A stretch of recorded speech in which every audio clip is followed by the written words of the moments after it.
Savez-vous que le château de Versailles était à l'origine une petite ferme acquise par Louis XIII en 1632 pour ses rendez-vous de chasse?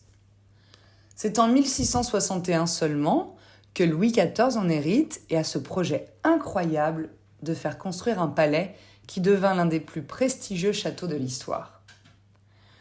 Celui qui se faisait appeler le Roi Soleil se lance ainsi dans la construction d'un édifice qui surpassera la beauté et le luxe de tous les châteaux de l'époque. Il y accueillera à résidence permanente toute sa cour dès 1682, soit plusieurs milliers de personnes. Courtisans, nobles, membres de la famille royale et près de 1400 serviteurs présents en permanence. Versailles atteignit sa taille maximum, 500 mètres de long, en 1686. Pas moins de 36 000 ouvriers y travaillèrent, assistés par environ 6 000 chevaux. Louis XIV a construit Versailles pendant la quasi-totalité de son règne. Enfin, en 1710, le palais fut achevé. C'est ici que je vous propose d'écouter une histoire peu ordinaire.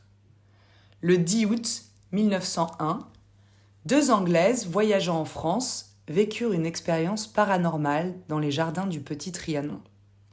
Une histoire de fantôme qui lança la rumeur selon laquelle les jardins du palais seraient hantés. Lors d'une chaude journée d'été, les deux amies décidèrent de visiter le château et ses jardins spectaculaires. Après une longue marche, les demoiselles demandèrent leur chemin à deux hommes, vêtus de manteaux verts et portant des bêches. Elles ressentirent une angoisse inexpliquée. Poursuivant leur chemin, les deux femmes aperçurent un homme, vêtu d'une cape et d'un chapeau, assis près d'un kiosque chinois, les regardant avec une expression effrayante. Un sentiment de panique les saisit. Heureusement, un homme aux cheveux bouclés va interrompre cette inquiétude. Dans un jargon qu'elles eurent du mal à comprendre, l'homme les persuada de poursuivre leur chemin par la droite. Quelques pas plus loin, Miss Moberly aperçut une jolie femme assise en train de dessiner. Elle portait un chapeau blanc et était vêtue d'une robe démodée. Un frisson parcourut Miss Moberly.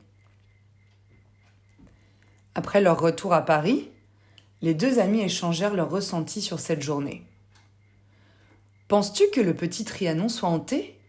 demanda Miss Moberly.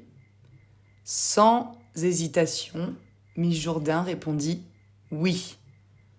En 1911, elles publièrent leur histoire sous le titre « An Adventure », traduit en français par « Les fantômes de Trianon ». Plusieurs décennies après la publication du témoignage, une découverte crédita leur récit. Un plan du Trianon fut découvert, indiquant qu'un pavillon chinois avait bel et bien existé en 1774. Une question se posa alors.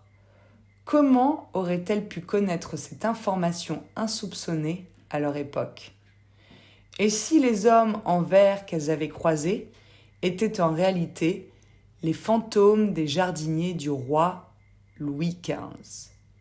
Et que la femme rencontrée, assise, à dessiner, était non pas le fantôme de Marie-Antoinette, comme elle l'avait cru, mais celui de Madame du Barry, la dernière favorite du roi. Une aventure à vous faire froid dans le dos.